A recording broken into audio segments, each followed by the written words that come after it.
welcome to the inaugural episode of the Hortons Channel, which is coming to you from the BRDC farmhouse during the Silverstone Classic, which is entirely appropriate. With me is Ben Horton himself. My name is Ian Titchmarsh. I have been a commentator at Silverstone and other circuits for a very long time, let's say. It gives me great pleasure to be able to introduce Ben, because he has been the supplier, I suppose, of the majority of the books I've bought, particularly the expensive ones, over the last many years. Ben, welcome to your channel. Thank you. What was your thinking behind setting this up? Well, I feel that Hortons have maybe been a bit slow to embrace social media and that we needed to do something, but I also want to do something that is educating our customers and friends and keep more closely in touch with them, really. Well, I suppose keeping in touch with them has been pretty important over the last 18 months or so during lockdown, because you haven't been able to go to events and therefore you've been dependent on other means of keeping in contact. Well, certainly, and it's, thankfully we've been incredibly busy since the initial lockdown of March 2020. So we've seen our internet sales massively increase over that time, and thankfully that's how we've been able to keep in touch with our customers, by continually offering new products and changing the website on a daily or weekly basis. Does this mean that you will not be attending events in the future, even though it's now going to be possible to do so? No, we're actually, in 2 weeks' time, will be our first event back since March 2020. Our last event being the Amelia Island Concours in Florida. A week after that, the whole world was on lockdown. So our first event back will be, again, a US event, will be Pebble Beach in mid-August. And where are we going to find you in the UK then, when you come back from the USA? So when I'm back from the US, we will be exhibiting at the Goodwood Revival, and then a couple of weeks later at the Goodwood Members Meet. And I'm not sure what we've got planned for next year. Obviously, we've got a winter to get through, and we'll see what happens. So have you reckon, gained customers as a result of being more online, perhaps more apparent online, or has it been about the same level of business as it was, but from a different means? No, it's been a massive increase. We've spent a lot of time and effort in advertising in places where we haven't advertised before. And although I believe that social media presence is important, which is why we're heading down this road, I also believe that print adverts are very important as well. And so we've increased that, so we have new customers from all over the world, and it's just great to see more American clients, more Australian clients, more European clients. And how do you source books? Obviously you get new books from the publishers, but you've got a very large stock of used books, second-hand books, pre-loved books, what one wants to call them. How are you sourcing those now? Well, that just happens organically. I mean, since people have been at home and had more time to sort through their collections, or unfortunately people have passed away, we get offered maybe 10 to 15 collections a week. Really? So it's been possible to buy huge amounts of stock, but you have to, obviously you can't buy everything, so you have to be very careful with what you invest in. So when you get offered a collection, can you be picky and choosy and say, well, I have those and those and those, or that and that, but you park up the ones that aren't interesting? Well, that's what I try and do, and if I didn't do that, then you'd have 30 or 40 of one type of book.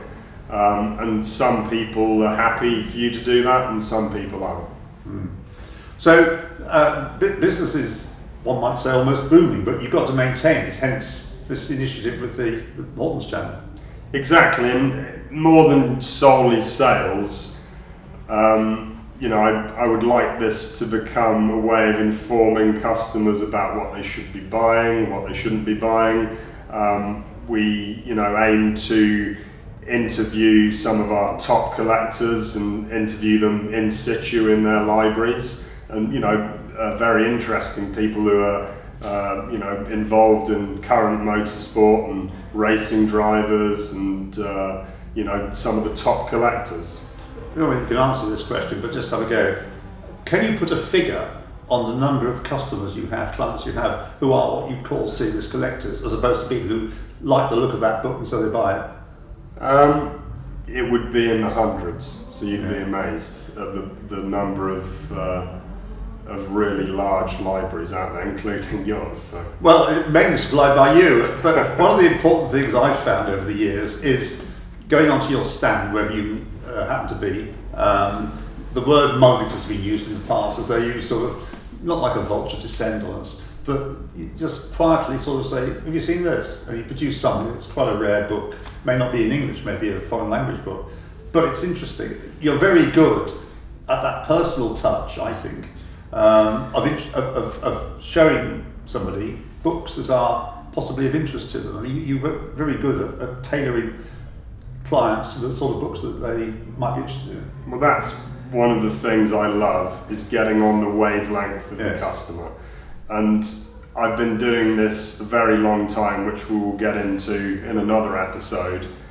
But my passion comes from giving good customer service, good advice, but actually showing the customer what they want to see, which is why it's very easy to rack up a large bill on our stand, because I will show you exactly what you want to see. And that gives me a great deal of pleasure knowing I've done a job well. I mean, from personal experience, I think there's very few occasions where I've gone around your stand and seen something that you haven't already told me about or haven't already shown me. In other words, you're normally able to identify, and not just because they're books about Alfa Romeos, but other books as well, on other topics. You seem to be able to do that, and your stand is always pretty busy. And it's a fascinating mixture of top quality used books and, of course, the new books. Yeah, it comes from nearly 30 years of doing the same job. And aside from that, it's an area that is close to my heart anyway, regardless of whether it's my business. Well, something that I've become increasingly aware of is the gulf that exists between the really expensive books, and there are some that are very, very expensive that are emerging recently, and that wasn't to patronise the books, cheap and cheerful type of book. So you get some very good books that cost about £20. There may be no pictures in them, it's just a book with a text in it. But then at the other extreme, you've got books costing over £1,000 new, let alone when they become collector's items. And there's always a demand for these books. Well, this is because mostly authors have become fed up with publishers who would take the largest portion of the profits. Right. And so when an author is forced to privately print the book, that automatically increases the cost of printing it because they can afford to print less.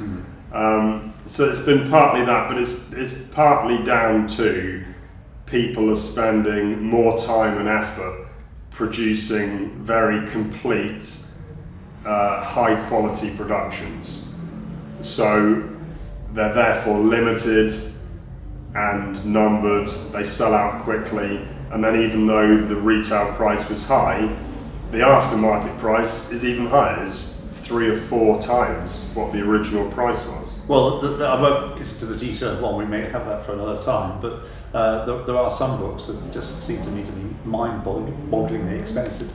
And do people buy these books as investments rather than as something to read?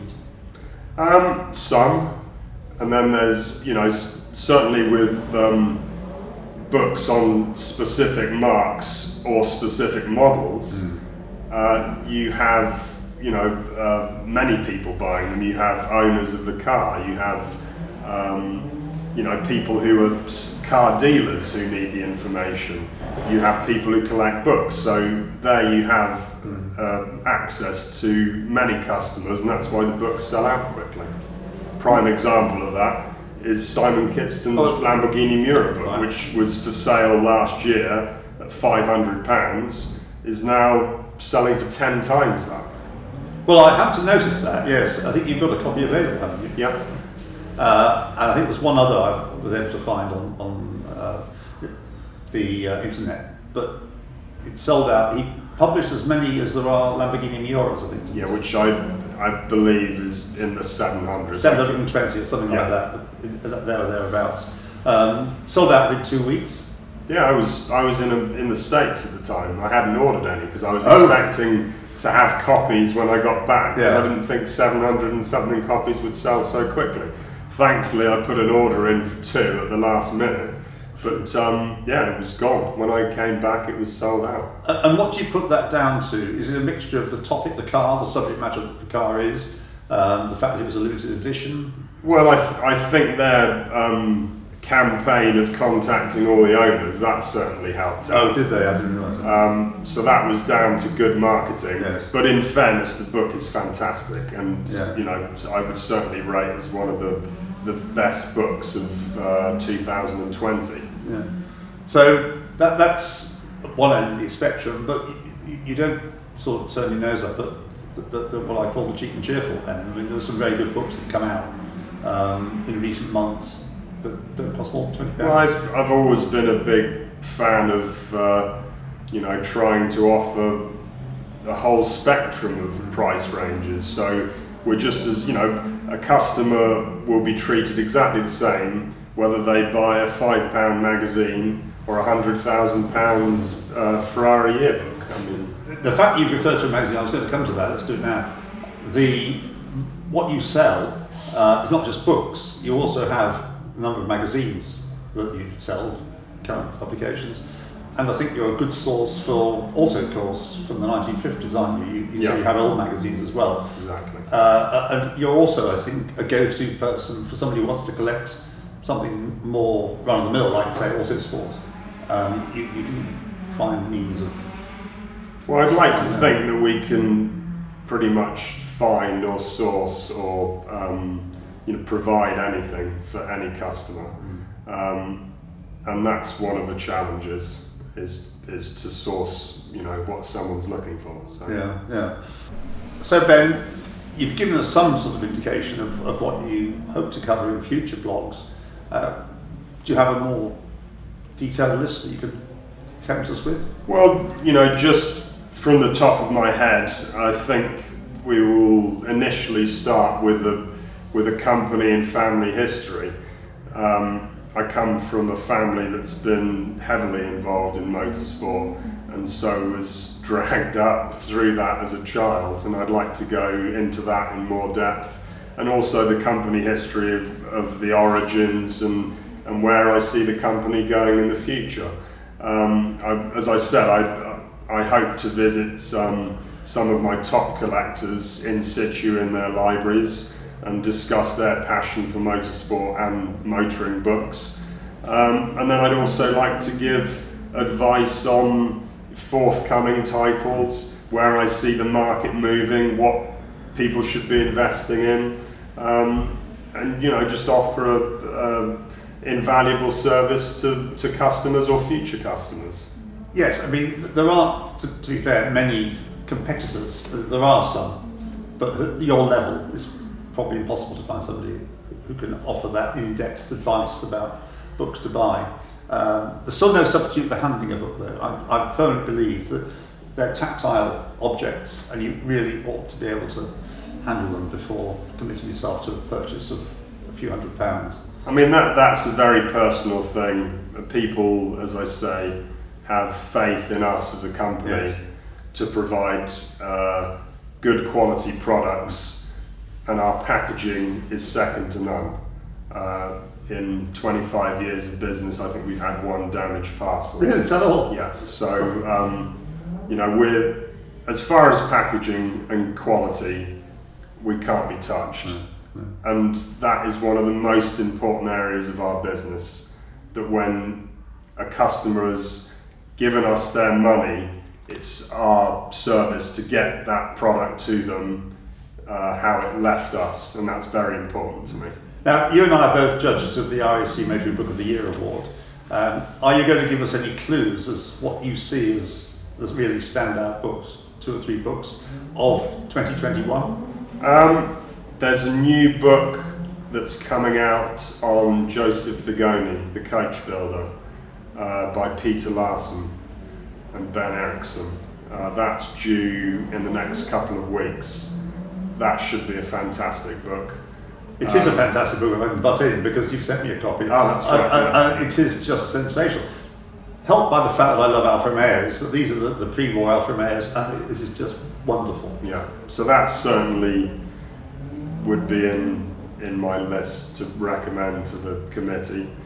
And it's been a real fruitful year for books. I mean, you've obviously been receiving books that are to be considered, and it's very, very strong, including the most incredible book on Mahindra Jeeps from India, which is absolutely fantastic. I've started tackling it, but it's not my specialist subject, that Mahindra Jeeps. No, but it's just in itself, it's in such detail. Exactly, that's what struck me straight away. The amount of the depth that he's gone into in researching it. Where would you say the market for those books lies? Probably in India, but there will be some people here that will enjoy such a book. Yeah, Land Rover books, yes, but this is a sort of Indian version of Land Rover. But beautifully produced. It is, isn't it? Yes, really, really good. Well, there we are. We hope you found that interesting. We have enjoyed this talk. There'll be many more to come if Ben's plans come to fruition, which I'm sure they will. So from me and Titchmarsh, it's goodbye from Silverstone. Thank you, everyone, and see you in the next episode, or hopefully see you at Pebble Beach or Goodwood.